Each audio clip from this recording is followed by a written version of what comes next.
Magnífico dia, amados irmãos. Que a paz e o amor misericordioso de Deus nos renove e transforme. Que o Espírito Santo nos direcione a buscar estarmos sempre evoluindo e nos atualizando diariamente para realizarmos com as nossas ações a boa obra do Senhor. Amados, no capítulo 2 de 2 Samuel, após a morte de Saul, Davi retorna a Ziglag, a terra de Judá, onde ele é ungido rei. No entanto, Abner, comandante do exército de Saul, unge Isbosete, filho de Saul, como rei sobre Israel, resultando em uma divisão entre o norte de Israel e o sul de Judá. Há uma crescente rivalidade entre as forças de Davi, lideradas por Joabe, e as forças de Isbosete, lideradas por Abner. Isso leva a confrontos e batalhas entre os dois grupos. E eu convido você para lermos na íntegra 2 Samuel capítulo 2. E depois vamos observar com carinho e retirarmos as principais lições e princípios para agregarmos na nossa vida e realizarmos a boa obra do Senhor. Davi é aclamado rei de Judá.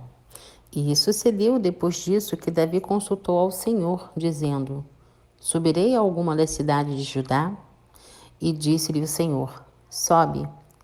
E falou Davi: Para onde subirei? E disse: Para Hebrom. E subiu Davi para lá, e também as suas duas mulheres, Ainoã, a Gisrilita, e Abigail, a mulher de Nabal, o carmelita.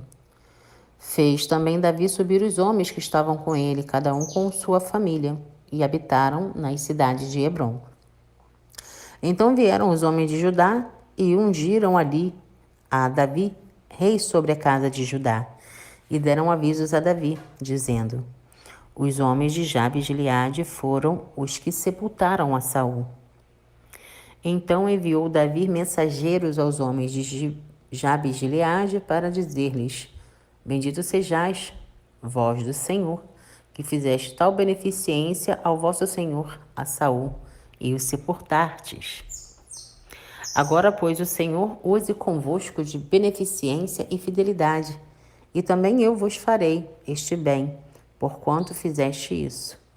Esforce-se, pois, agora as vossas mãos, e sede homens valentes, pois Saul, vosso senhor, é morto.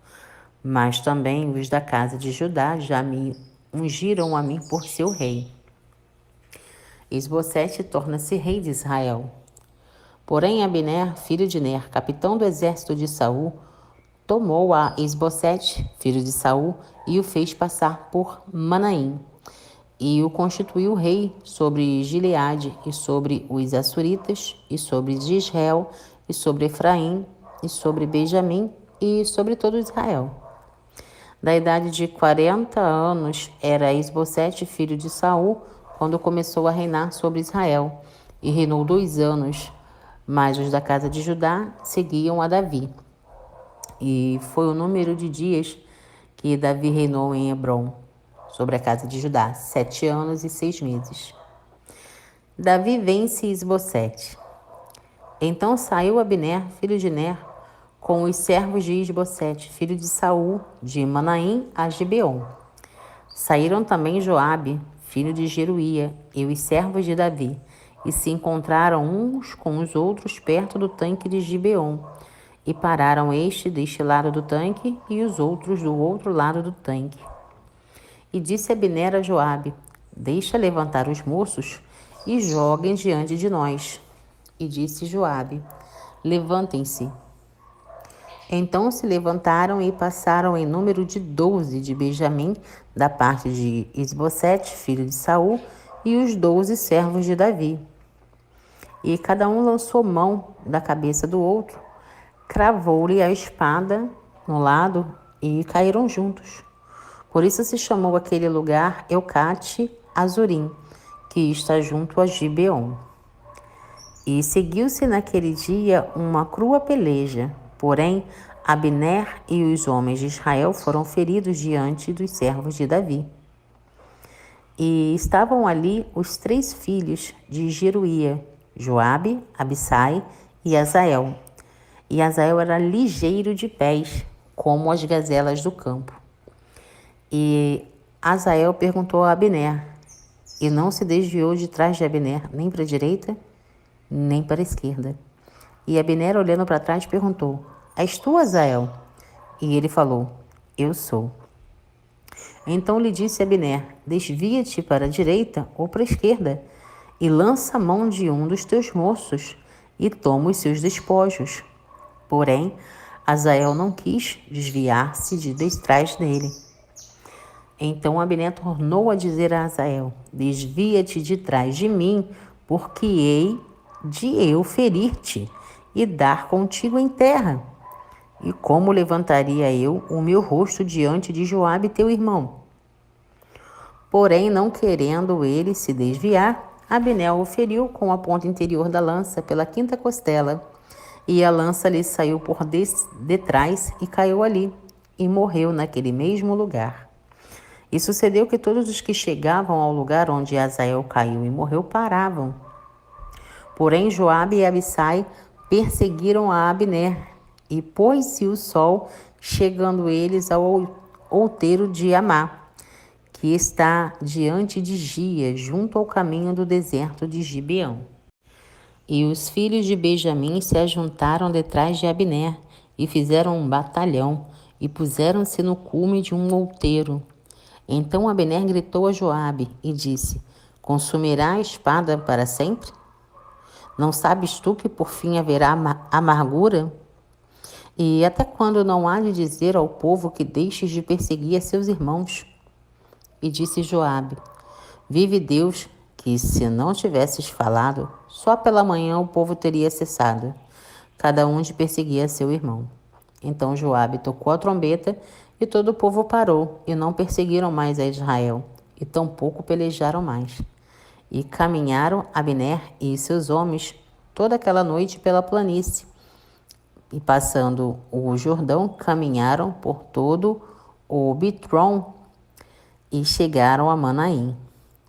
Também Joabe voltou a perseguir a Abner e ajuntou todo o povo, e dos servos de Davi faltavam 19 homens e Azael.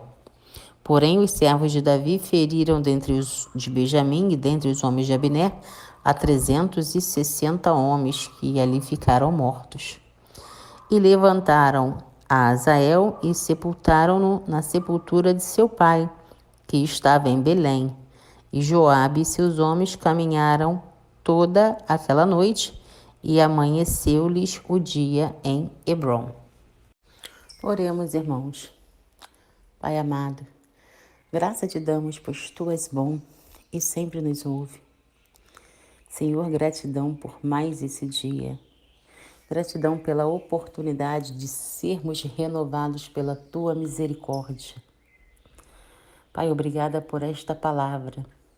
Que a clareza desse estudo e devocional nos direcione a agirmos de forma assertiva com nossas vidas, na nossa família, no nosso governo, e ajudando ao próximo, agregando valores, abrindo mente, destravando consciências, para que todos nós possamos prosperar na tua presença, Pai, fazendo o que é do seu agrado. Pai, abençoa-nos neste dia, Pai. Livra-nos de toda e qualquer negatividade que não pertence a Ti. Direciona os nossos passos, Pai. Que a nossa fé seja multiplicada através da Tua palavra. Que sejamos todos canais de bênção.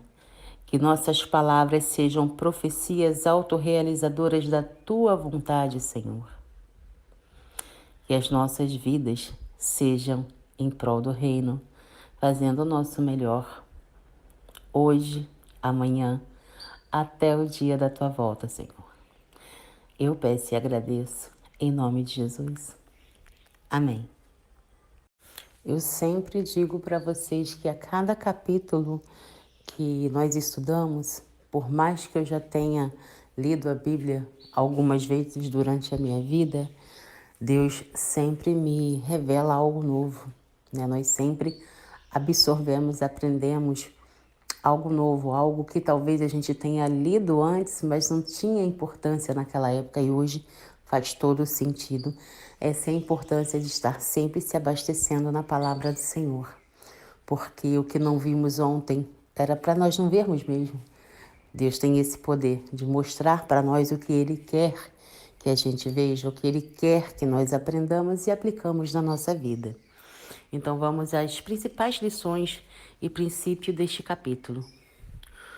O capítulo mostra como a divisão política pode levar à discordância e ao conflito, enquanto a liderança sábia busca a unidade e a reconciliação. Parece um pouquinho com o que a gente vive hoje, né, politicamente falando, mas eu não vou entrar nesse assunto. A rivalidade entre as forças de Davi e Isbosete reflete as ambições humanas e os conflitos pelo poder. As ações de Abner e Joabe têm consequências significativas para o povo de Israel, destacando a importância de tomar decisões ponderadas. Embora a situação seja desafiadora, Davi continua a buscar a orientação divina em seus empreendimentos.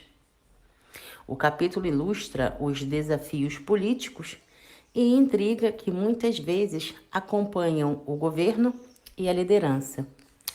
Eu não vou falar de política simplesmente para não tomar partido. Eu vou falar no modo geral, no governo da nossa vida. Por que é importante nós, com os nossos cônjuges, estar sempre em unidade, caminhando no mesmo propósito? Porque assim nós prosperamos. Se eu tenho uma opinião sobre determinado assunto importante e o meu cônjuge tem outra, nós não vamos prosperar, nós não vamos sair do lugar, nós não vamos produzir nada positivo. Nós vamos produzir confrontos desnecessários. E os únicos confrontos que Papai do Céu abençoa são aqueles confrontos que edificam, né? São aquelas conversas onde os cônjuges falam o que não está agradando, o que não acha correto e juntos decidem trilhar num caminho único. Assim, em unidade, eles prosperam. Eu não sei se eu já falei para vocês sobre a diferença de união e unidade. Vou tentar fazer um resumo simples para que vocês entendam. Realizem aí na mente de vocês, mentalizem, melhor dizendo, um saco de laranjas. Esse saco de laranjas fechados, a gente percebe que as laranjas estão todas unidas, correto? Todas em união. E quando a gente dá um rasgo no saco, cada laranja vai para o seu lado, não é isso? Cada um vai cuidar da sua vida. Moral da história: você pode ter união com todos que quiserem, mas com o teu cônjuge você tem que ter unidade. Agora vamos à unidade. Pegamos várias laranjas e espremendo-os, fazemos aquele suco, né? Depois do suco pronto, é possível separar as laranjas? Não, porque as laranjas agora estão em unidade, todas servindo ao mesmo propósito. Assim são as pessoas, assim deveriam ser os governos, e assim tem que ser os relacionamentos, os casamentos. Os cônjuges, eles precisam estar em unidade. Se não estiverem em unidade, nada vai prosperar, nada vai dar certo. Então fica essa reflexão para vocês aí. Meditem no capítulo de hoje e procurem aplicar no seu casamento a unidade, a união com as pessoas que você convive, com a sua mãe, com seu pai, seus irmãos, tios, enfim, amigos. E que fique claro a diferença da união e unidade. Temos que ser unidos com todos, mas temos que ter unidade com o nosso cônjuge. Sejamos todos luz e sal na terra, amados irmãos. Um beijo no coração de cada um e até o próximo estudo.